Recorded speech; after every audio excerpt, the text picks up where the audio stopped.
I am Teo. I am Sworup. And today we are talking about narrative. And narrative as a possible means for philosophy, I think. So let's start with one of the sutras. Which sutras? A sutta from Pali.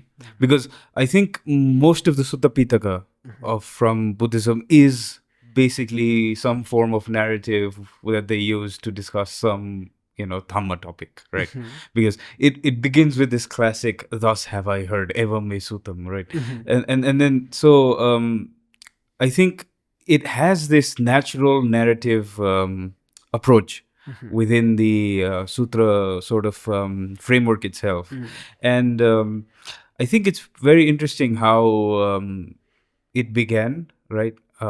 As this, during the first and second Sanghayanas, where monks would gather together and they were deciding on, what sort of, they know that the Buddha spoke because they wanted to sort of make a canon, not in a modern sense of making a canon, but then trying to figure out what's there. And then they started with, thus have I heard, as in, I have heard so-and-so, sort of thing happened, and this is how the Buddha explained so-and-so. And in the case of the Sutta Pitaka, this is Ananda speaking. Ananda is saying, thus have I heard the Buddha say, and always at such and such occasion. Ananda has this excellent memory. So I think one of the most interesting ones that I've seen is from the Digha Nikaya, which is, let's say, the long discourses. Digha meaning sort of long. And this sutta is about the beginning of everything, which is pretty nice for the beginning of our show, I think. So the sutta is called the Aganya Sutta. And I have the sutta with me so that, I don't mess up on the timeline of things. But how this begins is, so there are these two monks, Vasetta and Bharadvaja. And they were Brahmins before. And then they left the Brahmin sort of ideal and then went towards being an ascetic or a monk along with Gautama Buddha. And so they're sitting there and, and the Buddha approaches them. And they have a discussion, and then the Buddha asks, Vasetta and Bharadvaja, you guys left this Brahmin ideal, and you became this. You've left the life of a householder and come into homelessness. And what do the other Brahmins have to say about this? And then they, reply, the other Brahmins, they hate us, and then they revile us, and then, they think that we have let go of a certain almost privilege, right, which is very stupid according to them, and so on. And then the Buddha says, but then these Brahmins have forgotten what it means to be a Brahmin, right? And therefore he begins this origin story about the caste system and almost regarding human beings in general and how we came to be like this. So one of the places that he starts is he defines the four castes, right? And then he says there are these four castes, the Khatiyas, as in the Kshatriyas, and Kshatriyas, yeah. And then Brahmins, the merchants and the artisans, it's translated as by Maurice Walsh. And he begins with how he usually begins, and he says, there are sometimes a Khatiya takes a life, or he takes what is not given, he indulges in, basically the antithesis of the Panchashila. And then, he is reborn in the life, of woe later on. But then this can happen with any of the other four castes, he says. It can happen with Brahmins, it can happen with Vaishyas, it can happen with Sudras. And he then gives the opposite of that. Sometimes you lead a good life where you don't take what is given, you don't take a life, and then you basically follow the Panchashila. And then you're born into a life of, let's say, betterment again. And, if they're sufficiently, progressed along the path, then they sort of leave this householder life, and then they go into homelessness. They become a disciple of the Buddha and the Dhamma, and then they become ascetics, and therefore become an arhat and attain nirvana. And then he begins with talking about so there's this idea in early Buddhism where the universe sort of becomes small, contracts, and then becomes big, right? And then there are various things that happen when the universe contracts and sort of expands. You could have beings being reborn in various places. Their life time or their life expectancy changes. They end up in mostly one realm or the other. Right. There's like there's high points and there's low points. Yeah. And the high points, the universe is enormous. Everyone's happy. Everyone lives for 100+ years. Yeah. And the low points, it's like 15 years. That's it. Yeah. Miserable. Absolutely. Yeah. And so there's these contractions and expansions of the universe, and it so happens that during the period of contraction, they're sort of somewhere, and then the universe starts expanding again, and a lot of these beings are born in the realm of the Abhasara Brahma realm. And in this realm, they don't have like a body as such that we have. They have sort of a luminous body that is self-luminous. They don't need food. They don't need drink. They're all sort of self-satisfied. They're all just chilling around. And then what happens is then they pass away from there because their karma expires, right, from the Abhasara and Brahma realm. And then what happens is they're sort of reborn in this world. But then in this world, they don't have the sort of things that we already have right now. What they have is this luminous sort of a ghostly body, let's say. Right, they don't need anything, and there was just this one mass of water, and the idea that everything begins from water is something that goes back to the Vedas. Also, Greek philosophy, Thales is very common to have said that everything begins from water and so on. So there's this water. There's no sun. There's no moon. There's no time measurement as such. There's no male or female. Right. And so basically, they're just chilling around in this almost timeless realm that is, where they have self-luminous bodies. Sounds amazing. Yeah, I mean, I want to go there. I mean, I think, if your karma is good enough, the universe contracts and then expands again, maybe we might. Like and subscribe. So then what happens is this earth appears on the water, almost like how this milk skin appears on the layer of milk. That's what it's said. So this earth appears, and the beings there are like, "Ooh, what's this earth?" And then they sort of start eating the earth, this savory earth, and it's very delicious. It's very beautiful, and they're like, "Oh wow, this is very good." And then this is the first time that they experience flavor as such, right?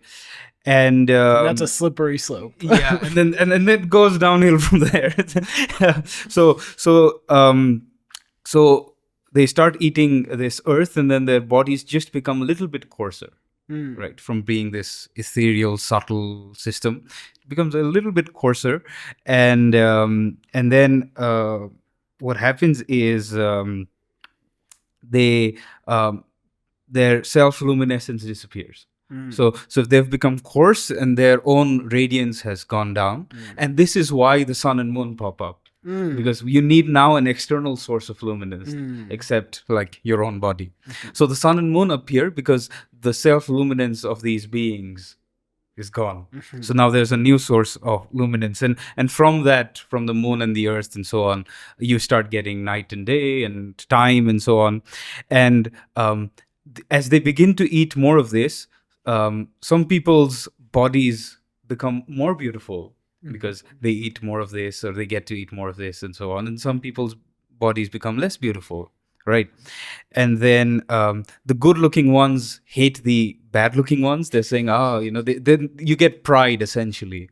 And so you have these beings who, are very beautiful, and they start hating on the ones that are not as beautiful, and you start getting pride. And now you're slowly getting this downfall where you started with craving, you get this flavor stuff, you wanted to eat more, and now you have pride, and you're going down the sort of the kleshas, the poisons, and then later on, what happens is moss appears, or this mushroom-like fungus type thing appears, and then they start eating that, and they like that too.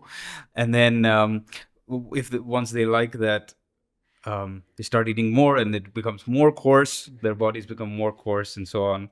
And then what happens is you get sort of all these senses start to activate now. So you have taste, you have touch, you have smell. All these senses start activating, and therefore their bodies become more coarse. And then this moss starts disappearing as well, right? And then they get sad because they're like, oh no, we had all this moss, then now it's gone, and so on. And they start impermanence. Impermanence. Yeah. So and then now what happens is rice appears later on, and then rice appears more concentrated in some areas than other areas, and then they start eating rice, and then the bodies become more coarse, and now you get the difference between sexes. So the male and female start separating. So the males have male sex organs, the females have female sex organs, and so on. Then this is when lust starts coming in, because now you have different bodies, and then you crave for what you sort of kind of don't have, let's say. And it says in the beginning, so once the sex organs appeared, the men and women started becoming obsessive over each other, and they started having sex and so on. And the ones that didn't participate in this sexual activity reviled the ones that did participate in this, and then they were called dirty and menial and so on, and then they were sort of kicked away from normal society, and that's why they had to start building shelter so that they can have happy time without being reviled. This is how you start getting shelter and so on.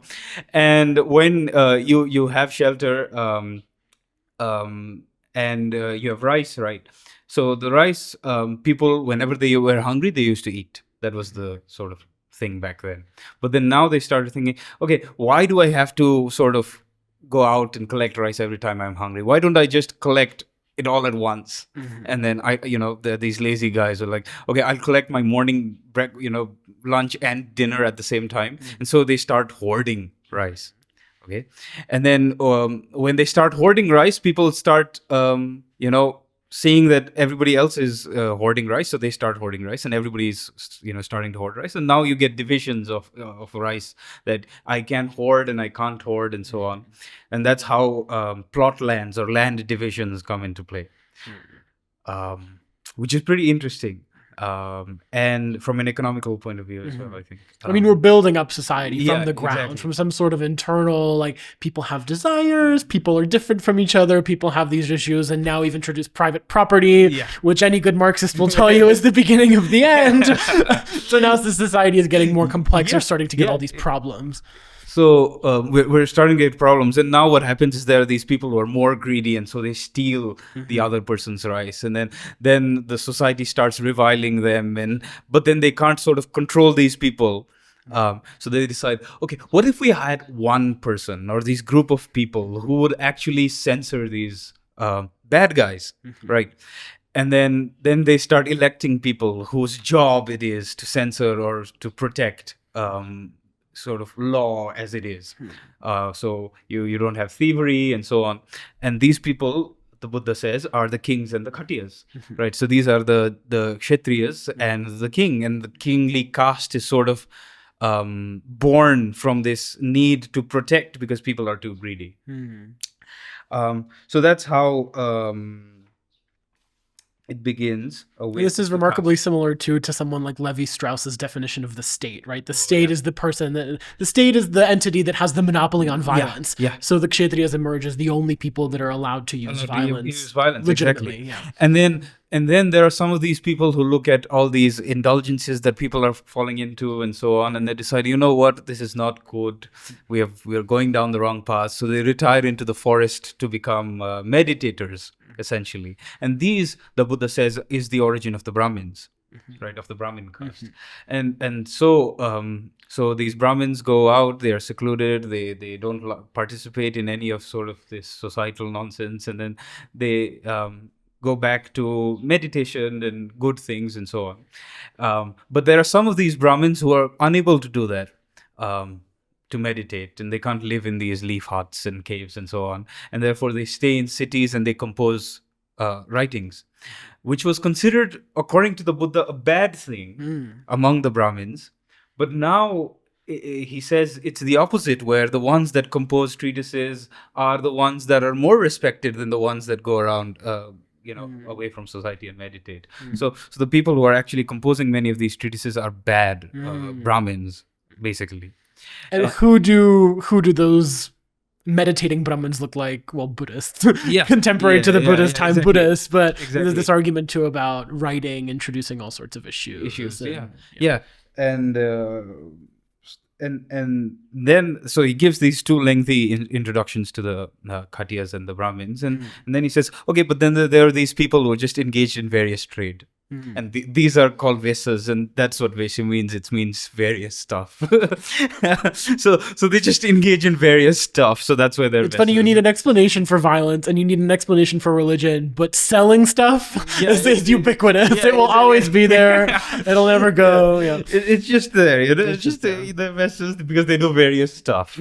And then he says, then the Suddhas, who are beings that went on hunting and killing and so on, and that's why they're called Suddhas. And the Suddha means those who live by the chase, as in they're chasing stuff while hunting, right? So that's what Suddha means. This is Shudra in Sanskrit. Shudra in Sanskrit. And so he gives this very interesting idea of the origin of caste as being from initial sort of desire and craving and so on, which goes back to Buddhist philosophy, where everything sort of the whole life cycle, reborn, karma and so on begins from craving, tanha, and then that's what starts this cycle of dependent origination, basically, where in Pali he gives this very detailed explanation as to how things are reborn, and so it's very interesting how the Buddhists explore caste. Right. I mean, they've taken this story that the story is the Adipurusha, right? Yeah. The one single person whose head become the Brahmins and whose different body parts. But the Buddhists have turned it into an Adipurusha, like the first people. What did they do? The social vision of how things came about, which makes the whole caste thing sound a lot more arbitrary than the Adipurusha story. Yeah. I mean, one of the first things that when Vasita and Bharadwaja are sort of telling the Buddha that these Brahmins say all of these things to us is they're very proud, is what Vasita and Bharadwaja say.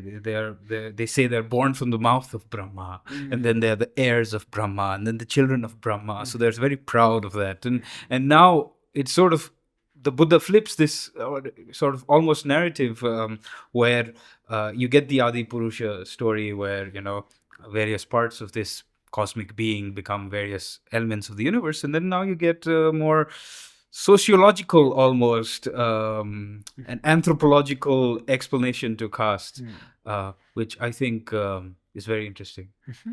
I think so too. I mean, this cuts right to the core. This illustrates sort of the core thing that Buddhist philosophy innovates, I would say, especially in the Pali Suttas, is this move away from essentialism, such that these Brahmins can't believe that they're essentially one way or the other, that they're essentially part of Brahma, or that they essentially have some sort of quality to themselves. In fact, everything about their position is context dependent. Society sort of randomly came about this way, and they found sort of this particular niche in society, and these social structures have popped up, but there's nothing really unique about them essentially. Yeah, absolutely. According to the sutta. Yeah, according to the sutta. I mean, he says in one of the explanations that these in the same sutta he says these Brahmins, they claim to be born from the mouth of the mouth of Brahma, but clearly Brahmin women give birth, and they have to breastfeed and so on. So how could they be born from the mouth of Brahma? Exactly. So it's pretty interesting how they sort of deconstruct a lot of these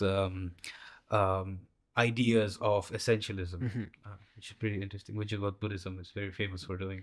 And also famous for a certain sort of polemic against the Brahmins. I mean, even the name of the sutta, Aganya, that's probably coming from Sanskrit, or it's probably analogous to Sanskrit, Agra Gya, like Agra being the beginning, the origin, but also the highest thing, Gya being knowledge. So you have the sutta that's claiming like, no, the Brahmins might say they know what they're talking about, but we know the highest. In fact, this is the story, this is the origin, this is the sort of final say. That's what the Buddha gives us access to. And non-Buddhists are sort of left out in the cold epistemologically because they don't have access to the sorts of knowledge that the Buddha does. Yeah, I mean, it's clearly said, the Buddha is the teacher of gods and men. And, that's mentioned everywhere. So that's an interesting sutta, I think, from the Digha Nikaya. There's another one which is pretty interesting, I guess, to the general audience who's everybody's heard of this story. Not like in a Buddhist sense, but everybody has heard some version of some scientist trying to prove that the soul exists. Okay, so everybody's heard of this, the scientists in Russia or whatever, or somewhere, they take a guy who's about to die.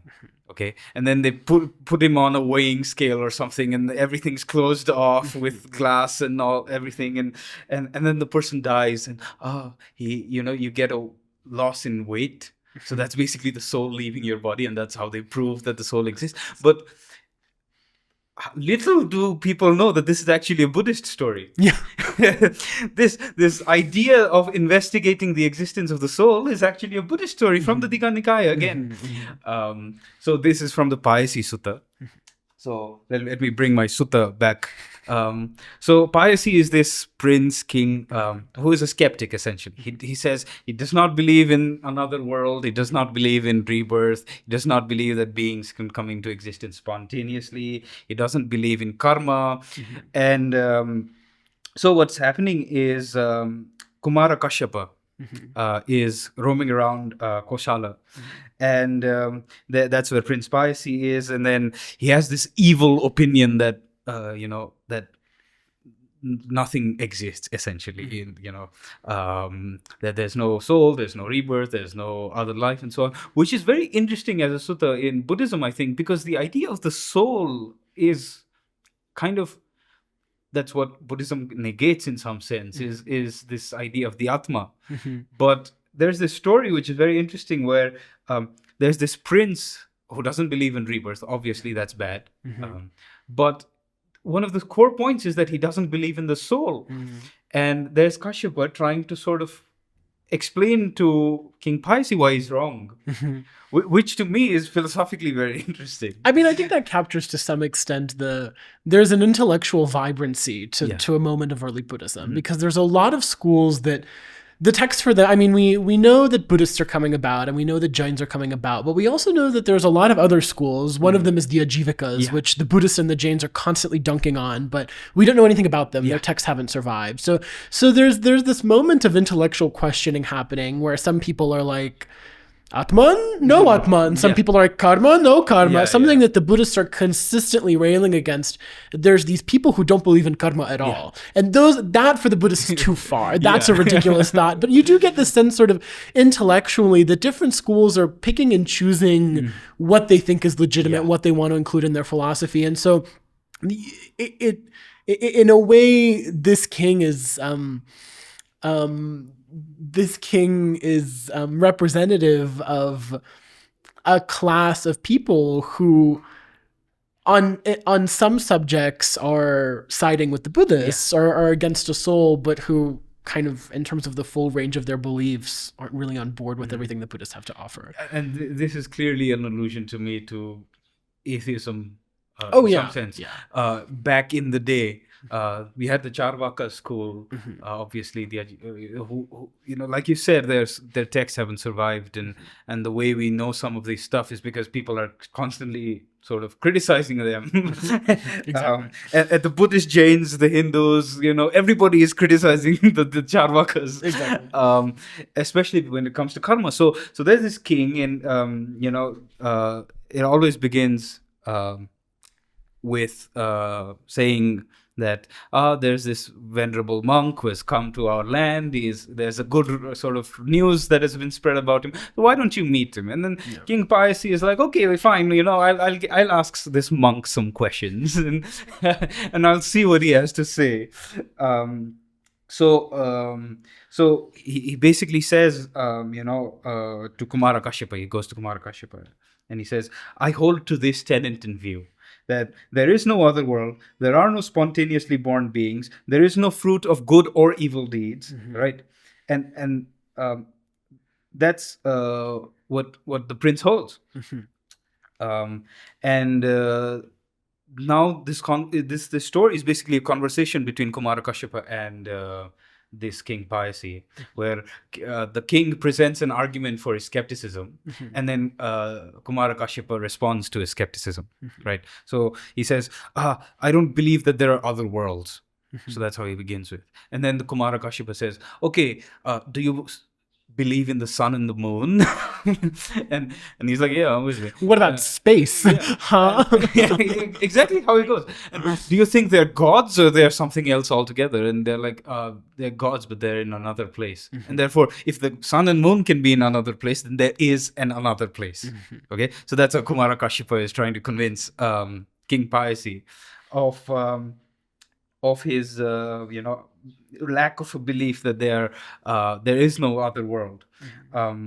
And that's why you should believe that there is a good karma, and then there are spontaneously born beings and so on. And then Kumara Kashyapa says, okay, whatever you say, but I still don't believe that, there are other worlds and so on. And Kumara Kashyapa is like, why? I just told you, the sun and the moon. And then he says, oh, well, I have friends who do all this bad stuff. They go against the Panchashila, basically. And this is a motive that you get. They take what is not given. They are killing. They drink intoxicants. And they're basically going against the Panchashila. And everybody says they go to, a bad place, hell or somewhere, Naraka. And I told them, okay, before they die, I tell them, okay, so you're doing all these bad things. People are telling me that you'll go to hell, right? Now what you do is, if you do go to hell, why don't you come back and tell me that I was actually in hell? So, right, I mean, it's remarkable how little anything has changed in 2,000 years. Exactly. These are the arguments that atheists use today. There's a sort of empiricist way of going about things, where it's like, well, I want to see it. I want to hear it, come. I haven't seen anyone from hell. I haven't seen anyone from heaven. So how could they be real? Yeah, exactly. And this is what the prince says. He's like, okay, I told my friends, if you go to hell, promise me that you'll come back and tell me hell exists. And then he says, well, nobody has come back and told me hell exists. Well, but if they don't follow the Panchashila, then why would they keep their promise? True. That is true. But, maybe it's a pinky promise thing. Between friends, It transcends the Panchashila. It transcends the Panchashila. So, nobody's come from hell to tell me that their hell exists. And then Kumara Kashyapa says, well, if there's somebody who's really suffering, and he's going through a lot of pain and so on, right? Do you think like he'll be able to keep to his promises that he made when he was not suffering? Right? If you're in pain and if there's a thief and you're beating the thief and so on, can the thief tell the police guard, oh, police guard, let me just meet this friend and tell him that I'm here and so and so, and the guards won't allow him. That's exactly how hell is like. Where even if you want to, let's say if you want to do it, the hell sort of guards won't let you do it. And the fact that he's going through suffering, or she's going through suffering, is why he can't come back and tell. And so it's like, okay, fine, whatever, maybe hell doesn't exist. But what about the other way, huh? I had friends who don't sort of take what is not given, and they do all these good things. They're following the Panchashila and so on. And everybody tells me they'll go to the Deva realm. And I made them promise before they died that if they die and go to heaven, that they'll come and tell me that heaven exists. So, and then nobody has done that. And so then Kumara Kashyapa replies by saying, okay, assume you're in heaven. You're having the best time of your life. You have the most wonderful fragrances, the most wonderful food. You have all the delights, all the pleasures of the world. Why would you ever want to come back to this world just to tell this guy that heaven exists, right? Exactly. Because human beings, according to this, are smelly, and the devas don't like the smell of humans, which is a very common theme that you get throughout India, actually. That and even the Greek tradition is where you get deities not coming down to earth and then staying away because human beings smell. They have this humanness about them that's dirty for the deities. And why would anybody come back to tell you that heaven exists? And therefore this is no reason not to believe that heaven exists, which is illustrative too of a big point in Buddhist cosmology, where when you're in a deva realm, you're not a human anymore. You're a deva. And so you have different sort of sensory machinery. You experience the world in a different way, such that when you're in hell, your whole body is designed such that your experience of pain is heightened. You feel it more. It's your only preoccupation. It's what it means for you to have bad karma, is to be in this realm as this being that exists to be tortured. And analogously, in the deva realm, your entire function in life is to feel pleasure. That's all you do. And so there's actually something about your kind of conceptual machinery that's keeping you from looking at humans in the human realm in the same way that when you're walking on the street and you see someone begging for money, you kind of, you just don't look at them. There's something about the way you've trained your brain just to ignore them. And that's what Kumara Kashyapa is saying that happens to devas. So he gives these reasons as to why you should believe that there's another world. And now he doesn't believe that beings can spontaneously exist, that there's a soul, essentially. So the king says, okay, this is what I've done. Okay. So he says, there's a thief that's about to die, right? And I've caught him, right? And he's sentenced to death. So that is the reason he's about to die. And he's been sentenced to death and so on. And what I do is, sort of weigh him before and after he dies. So there's the weighing argument, right? And he says, okay, before I weigh him, when he has life and so on, he's all lightweight and so on, and I can carry him easily, etc., etc. But once he's dead, it becomes heavier because it's more difficult to carry and so on. So therefore, I don't think the soul exists, because if the soul is leaving the body, then it should actually make things lighter. And science. This is science. And then Kumara Kashyapa gives an example of the ball of steel, which when it's melted, it's all malleable and so on. But once the heat has left the ball, then it becomes heavier and solid. And that's actually the reason why it becomes heavier, because in some sense the heat is gone. So because when the ball is hot, it's all malleable, you can change it into various shapes, but then once it's cooled down, it becomes sort of heavier and you can't change it and so on. So that's the actual reason why the body becomes heavier, and therefore the person being heavier is not a reason to believe that the soul runs away. And then he says, okay, well, I've tried something else too. And he says, okay, there's this thief that I've sentenced to die. Okay, and it's always the thief that's sentenced to die. And I actually want to see the soul. And so what he does is he says, okay, when the thief is about to die, I cover him in a layer of mud, of clay, essentially. So his whole body is covered in clay so that he's made into like a vessel of some kind, like a vessel with a human inside.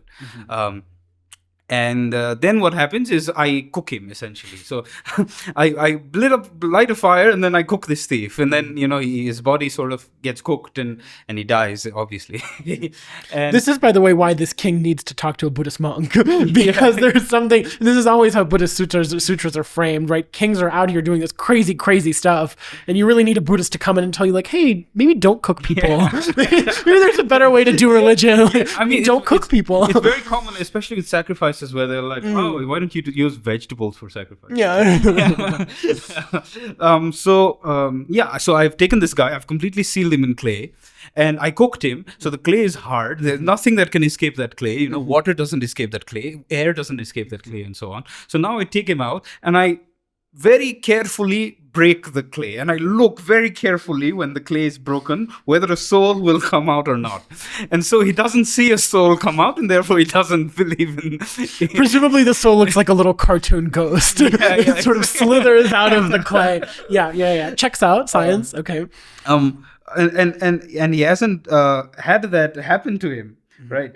And then Kumarakashipa gives a story where when he's sort of chilling during his daytime nap or whatever, he's sleeping and he's under the care of his guards and these, basically his people who take care of the king, jesters and so on. So he's just chilling, having a chill time. And so he's sleeping, and he says, okay, when you're asleep, right, and you're seeing all these visions in other worlds and so on, and it's sort of like your mind has gone to another place, right?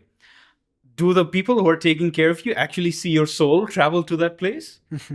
Right. He asks this question. So you're chilling, your mind, you experience all these sights and visions and so on. That means you've gone somewhere, essentially. But do these people who are around you actually see your soul leave so that you can see these visions in various places? And he's like, no, obviously. And then Kumarakashipa says, well, if they can't see your soul leave when you're alive to see all these sights and so on, right? Why would you think that you would see a soul leave your body when somebody dies? And so therefore, you should actually believe that there's another world and so on, and that it's karma and so on. And then Kumarakashipa, you know what? I still don't believe you, right? Because I've taken a thief, right? And what I've done is I've covered up every orifice he has. So, before he's dead, so his mouth is covered, his nose is covered, his ears are covered, all of his orifices are covered. And then once he is basically, almost dead, I ask my executioner to cut him in a specific place. So that's the only orifice that anything can come out of. And then I look very carefully whether a soul... Presumably with a microscope or something, very carefully. And then the soul doesn't come out. And so this back and forth goes on between Kumarakashipa and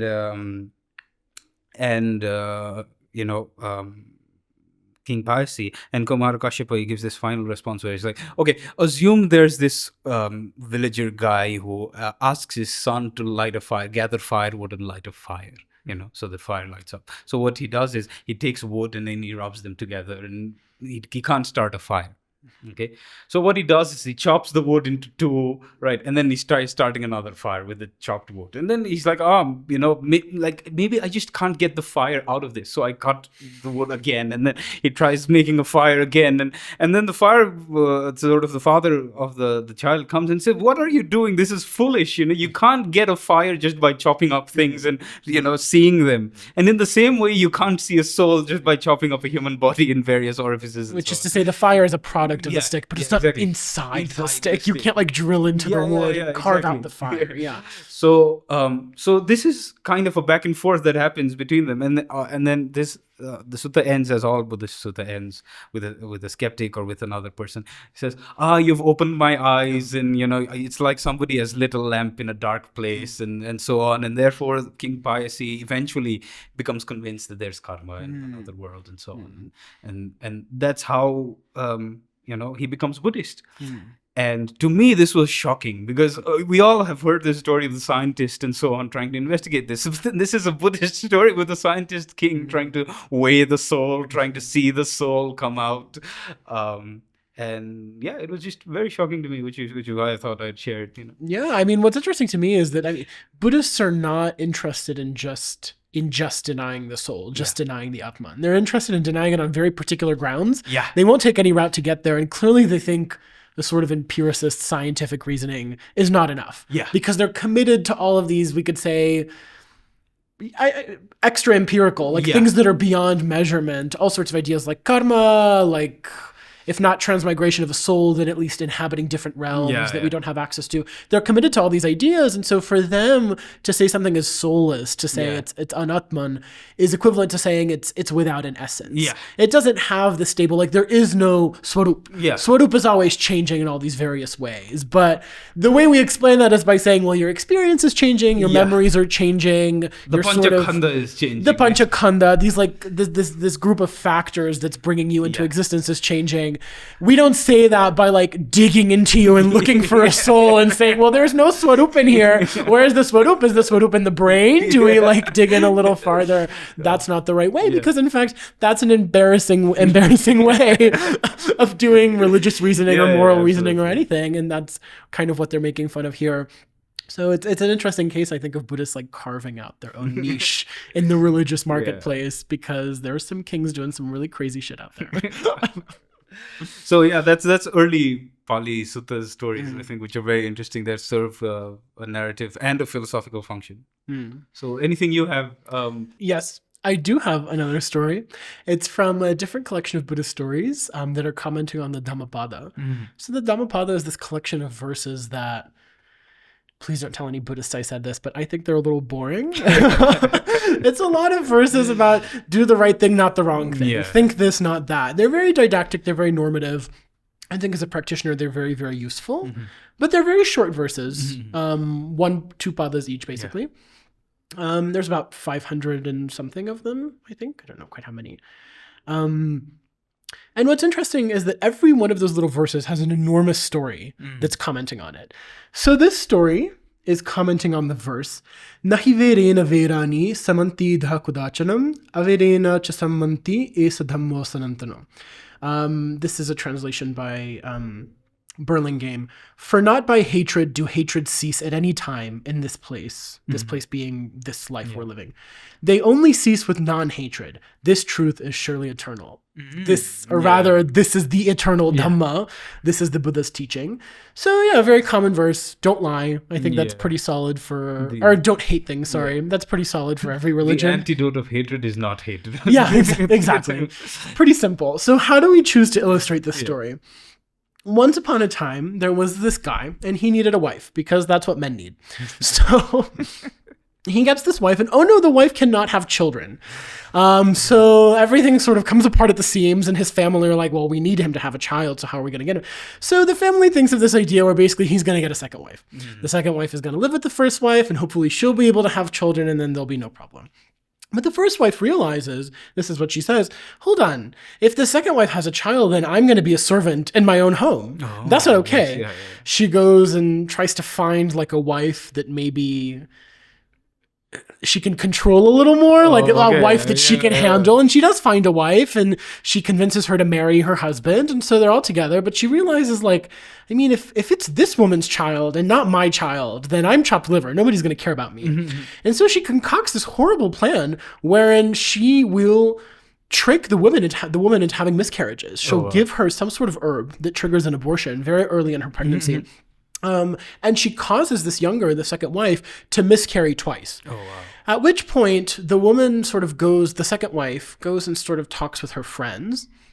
And they ascertain, like, do you not see what's going on here? This first wife has it in for you. She is trying to make it so that you can never have a child, so she can protect her place in the household.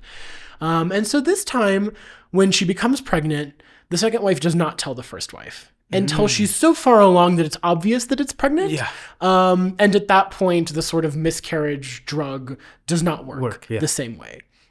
But it does cause basically, I can't remember exactly what the Pali says, but it causes a breech birth much later, so that the mother and the child die in childbirth.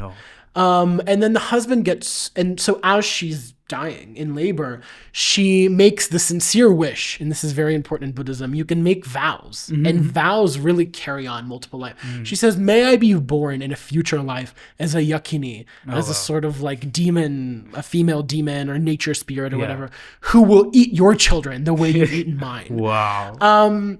So she dies, and then the husband is so angry that he beats the first wife to death. Oh, wow. So she dies too, Oh, no. and we sort of lose the plot on this moment, and we skip forward. And again, the Pali treats these things very casually. I mean, it's tragic, but it doesn't seem to think that these occurrences are that crazy. Just another thing. Yeah. Just another, wife beating, which is unfortunate. But so we jump to the future. And what is she reborn as? First, they're reborn as a cat and a hen. So the hen lays 3 eggs, the cat comes by and eats them. Oh, wow. This happens a second time. The third time, the hen says, I'm going to be reborn as a leprous, or leopardess? I don't know what the feminine is. I'm going to be reborn and I'm going to eat you. And so then they're reborn as a leopard and as a doe. And so the doe has 2 fawns and the leopard comes by and eats them. And this happens the second time, this happens the third time. And so once they're reborn later, the barren woman, right, the first wife, is reborn as a young pregnant woman. So she is having these, she's pregnant, she has these children, and the other woman is born as a yakini, just like she promised. So the karma took a while to set up, but eventually karma comes to fruition, which is more, we could say, Buddhist propaganda in terms of this is how the world works for a Buddhist. So she is reborn as a yakini, and she puts on a disguise, which I can only assume is like a fake mustache or something. I don't understand how in a small village you can disguise yourself and come into the place where a woman is giving birth and not be noticed. But she comes in and she's like, oh, the baby is so sweet. Let me hold her. She holds the baby and then she eats the baby. Oh, wow. Everyone is really upset by that. And this happens a second time without anybody noticing. With the same duo. Yeah. She gives birth again and a stranger comes into her room and she goes, oh, let me touch the baby. The baby's so cute. And then she eats the baby. And so finally the mother catches on and she decides, I'm going to give birth at my parents' house because it's not safe here anymore. So she gives birth and this time she sees the yakini coming. And she goes... Third time's the charm. And she goes, no, I'm going to go to the monastery. I'm taking my baby. I'm running to the monastery. I'll be safe in the Buddhist monastery. Yeah. And wouldn't you know it, this now is at the time of the Buddha's life. So the Buddha's at this monastery. Yeah. And long story short, the Buddha clears everything up. The Buddha acts like the sort of... Often you'll see the Buddha described as the great doctor, the person who can diagnose ailments and prescribe cures. So here he's kind of like the grand therapist, where the yakini is trying to eat the child, and the Buddha's like, no. How do you feel? And the woman goes, I feel bad that the yakini is trying to eat my baby. The Buddha goes, thank you for sharing. Yakini, how do you feel, yakini? And the yakini goes, well, I'm really hungry because everybody hates me because I'm a demon and nobody gives me food. So I'm hungry and I want food, and so that's why I'm eating the baby. And the Buddha goes, we hear you, and we appreciate you. Just the woman, do you understand that the yakini is just hungry? Maybe you could offer her food, and then she wouldn't want you to eat her baby. So what the Buddha's doing is he's distilling, maybe centuries of karma or multiple rounds of karma into certain psychological states that he can then untangle, right? It's the notion of therapy. There's some sort of emotional therapy that can fix these issues. And he says, very remarkably, if I hadn't been here, this would have gone on for hundreds more years. Oh, wow. Which is, again, a sort of a warning to the Buddhists who are listening to this, don't underestimate the power of karma. It can go on quite long. It can go on longer than anybody expects. And so what happens from there is the yakini and the wife make friends. So that's really nice. We've graduated to a sort of like 90s buddy cop sitcom territory, the wife and the yakini who eats babies. And they're trying to find the yakini a home, except nobody wants to give her a home in the village because she's a monster who eats babies. And so they try to find her all these different places, and then finally they set her up in like her own little hut on the side of the woods. And because the wife and the yakini are friends, the yakini, and this is where it becomes unclear what yakini is referring to, whether she's a demon, whether she's a nature spirit, whether we might say that she's analogous to like a tribal person who lives outside the village, because the yakini knows a lot about agriculture and a lot about the weather that the sort of villagers don't know.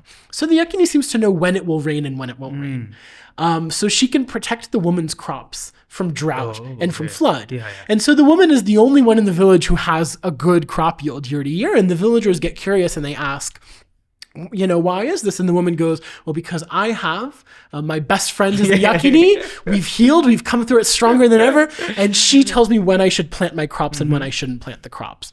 And so she convinces everybody in the village to offer food to this yakini. Who, again, I mean, you get these traditional practices of offering food to these nature spirits, for protection, for good crop yields, for things like that. Or maybe this is making peace with the tribal person. It's really unclear kind of what the analogy here is, but I'm somewhat convinced that there is an element of social commentary because these stories are always used for social commentary in one way or another. But the villagers are convinced and they start offering her the very best food. And that's how the story ends. The villagers all love the yakini is well fed. The karma of years past is burnt through, it's done, and it's burnt through not by letting it run its own course, but by the Buddha intervening in a very precise way. And that's it. And so with that, I think we can go back to our original verse. Nahi verena verani samanti da kudachanam averena chasamanti esadhammo sanantano. Not by hatred do hatred cease at any time in this place. You can see the sort of relationship they have. On one hand, they're illustrating, don't hate.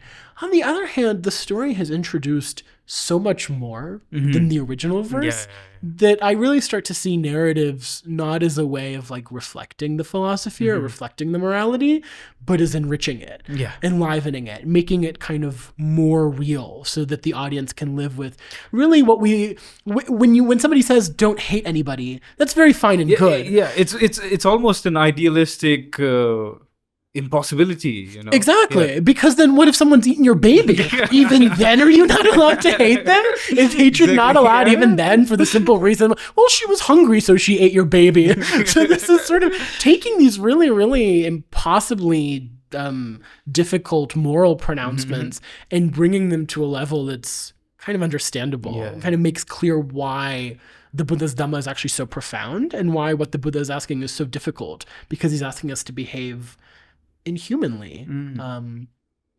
So narratives. That's very interesting. I think therapy back in the day, I guess. But one thing I find really interesting is there is a very similar story in the Newar tradition also. Really? Where there is a yakini who eats babies, and then the way she's sort of how it stops is through people giving her food to eat, basically. and you can go see that, I think, in Itumbahal, which is a monastery complex in Kathmandu. So I mean, you can the audience can explore for themselves on the Itumbaha story, and that's the exact vibe I get. I don't know if it's related or not. It very well could be, because it is a Buddhist monastery, and the story of eating babies and then villagers making friends with the yakini by giving her food is so similar to me that I think if people just maybe read the story if they really want to, and then go to Itumbahal, and there are these carvings of the actual yakini eating the baby. So if they can see that, I think that'd be really nice as a fun exploration activity that you can do. And a final goodbye to our viewers: if you're holding the baby, put it down. Put the baby down.